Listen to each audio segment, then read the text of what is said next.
Oh, I'm gonna get you. Ah.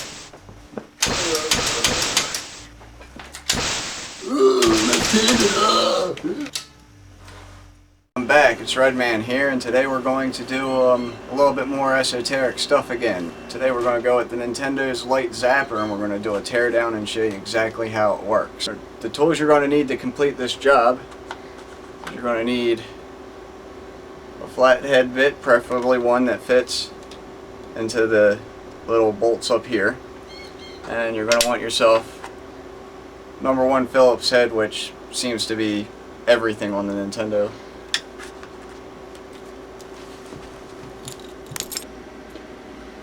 Okay, just like before, the first thing you want to do is put a little bit of TC11 on all the bolts that you can see on the outside of it.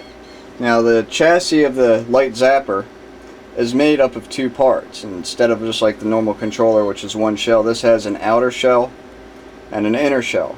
The first bolts that you're going to want to worry about are on the outer shell here. And you're going to use your #1 for those.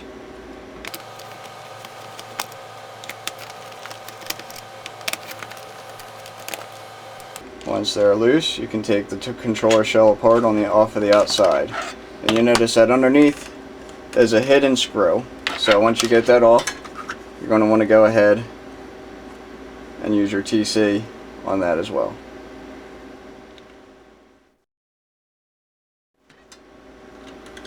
Once it soaks in for a little bit, you want to take a Q-tip and take the excess off.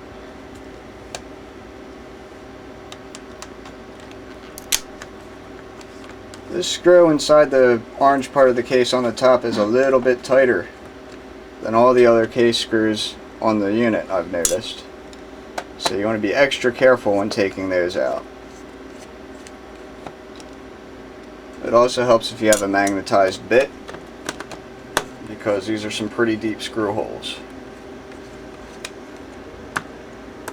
Hey, deep screw hole, I just made a joke. Now these are real tiny flathead screws that have little holes in the middle, so when you're taking these out you want to kind of be extra careful with them, because the bit will want to slip around. Flathead screws are the absolute bane of any electronic worker's existence. They shouldn't be there, and yet they are. And that's where we're going to go with our tiny little flathead. This one is a 1/8 inch flathead, and that seems to do the job pretty well. Again, the same kind of penetrating oil will work just as good on these screws as it will on any of the other ones. The great thing about penetrating oil is when you're taking the screws out, you don't have to put your entire body weight down on the screwdriver just to get it to turn. Once you get to this point, you got a naked Light Zapper. Looks pathetic, doesn't it? You can now take this shell apart. You know, it's just like in the Nintendo controller. There's a strain relief on the cable down here. There's also a couple of weights in it. The weight on the top is hollow so that the light beam can pass through. Your #1 point of failure on the Light Zapper is this lens right here on the very front of it. So if you have that and you notice it's cloudy, probably the best thing you can do with it is to try to polish it back up with maybe some clear coat or something like that. If it's too bad, it's pretty much a throwaway unless you can find another lens like that. It's got a very specific focal distance, and it sits inside these little ridges inside the case, so it's got to have a perfect focal distance from here to the light pickup diode on the inside of this unit. If you look inside there, you can see a little box. That is the heart of the gun right there. That's what picks up the light off the screen. It's a really simple single element diode that just looks for bright light pretty much. The rest of the circuitry in there is a small integrated circuit. There's a single transistor and a small bank of capacitors somewhere under the shroud where you cannot see them. As with before, if you have some solder junctions down here that don't look too good, you can heat them up and rebond them.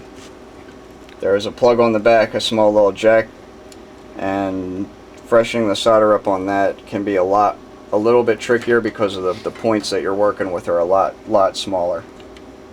As for the switch, I would never even attempt to take that apart. I'm not even positive what's inside there, but I'm guessing it's probably a lot of little pieces of plastic with metal pieced into them that slides apart. The only thing that you can really do with the switch is to spray some contact cleaner on the inside of it, and that'll tend to, if there's anything, like if your brother spilled something on there years ago or something like that, that can break it up and get it to work again. So other than that, the light zappers are a real pain in the ass to fix in a lot of circumstances, unless you can get new components for it, or if a capacitor blows, a transistor cooks itself, you can fix those, or if the wiring breaks, you can always fix that.